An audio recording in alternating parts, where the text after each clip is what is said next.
উনি খুবই শান্তশিষ্ট ছিলেন এবং অন্যায়ের বিরুদ্ধে সবসময় প্রতিবাদী একটা কণ্ঠস্বর ছিলেন এবং আপনারা খোঁজখবর নিয়ে দেখবেন এই আম্বরতলা এরিয়াতেও তার ব্যাপক জনপ্রিয়তা ছিল।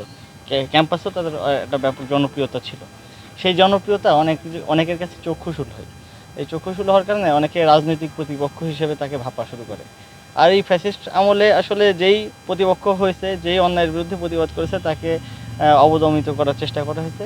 তারই অংশ হিসেবে এই রিয়াদ ভাইকে নৃশংসভাবে হত্যা করা হয়। তার এই হত্যার 10 বছর পূর্ণ হয়েছে।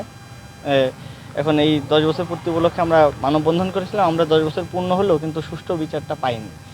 তো এই সুষ্ঠু বিচারের দাবিতে এবং একটা শিক্ষার্থী সে তো দেশের সম্পদ, রাষ্ট্রের সম্পদ, একই সাথে পরিবারেরও সম্পদ।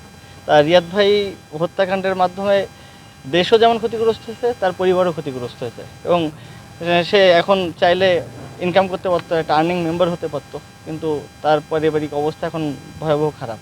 তো বিশ্ববিদ্যালয় প্রশাসনের পক্ষ থেকে যেন তার পরিবারের আর্থিক অনুদান দেওয়া হয় এবং দায়িত্ব নেওয়া হয়, এই বিষয়টা আমাদের দাবির ভিতরে ছিল। এবং রিয়াদ ভাই হত্যা মামলার যারা আসামি আছে তাদেরকে অতি দ্রুত আইনে সোপর্দ করে যথাযথ আইনানুগ ব্যবস্থা যেন নেওয়া হয়, সেই একটা দাবি ছিল আমাদের। যে একজন বিশ্ববিদ্যালয় শিক্ষার্থীকে বহিরাগতরা বিশ্ববিদ্যালয়ের ক্যাম্পাসের ভেতরে প্রবেশ করে এরকম নির্মমভাবে হত্যা করবে, এরকম কোনো ইতিহাস বাংলাদেশে নেই।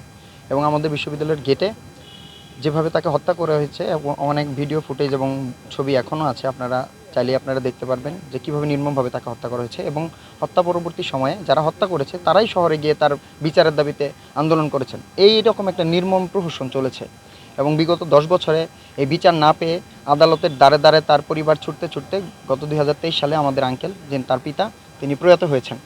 এবং একজন মা কতটুকু কষ্ট নিয়ে, দুঃখ নিয়ে তার সন্তানের তার বাবা তার সন্তানের বিচারটা পর্যন্ত দেখে যেতে পারেনি, এই যশোর বিজ্ঞান ও প্রযুক্তি বিশ্ববিদ্যালয় ক্যাম্পাসের এই ঘটনা। তো সেই ঘটনার প্রেক্ষাপটে আমরা প্রাক্তন এবং বর্তমান শিক্ষার্থীরা আজকে সকালবেলা মানববন্ধন করেছি এবং সাথে শিক্ষকগণ উপস্থিত ছিলেন।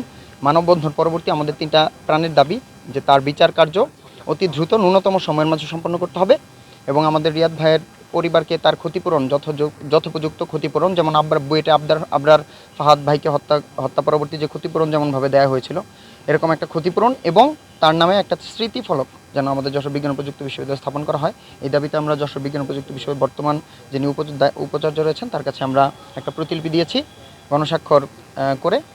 তো আমরা আশাবাদী যে বিশ্ববিদ্যালয় প্রশাসন অতি দ্রুত আমাদের রিয়াদ ভাই হত্যা মামলার এই বিচার কার্য সহ আমাদের দাবি দাওয়াগুলো পূরণ করবে ইনশাআল্লাহ।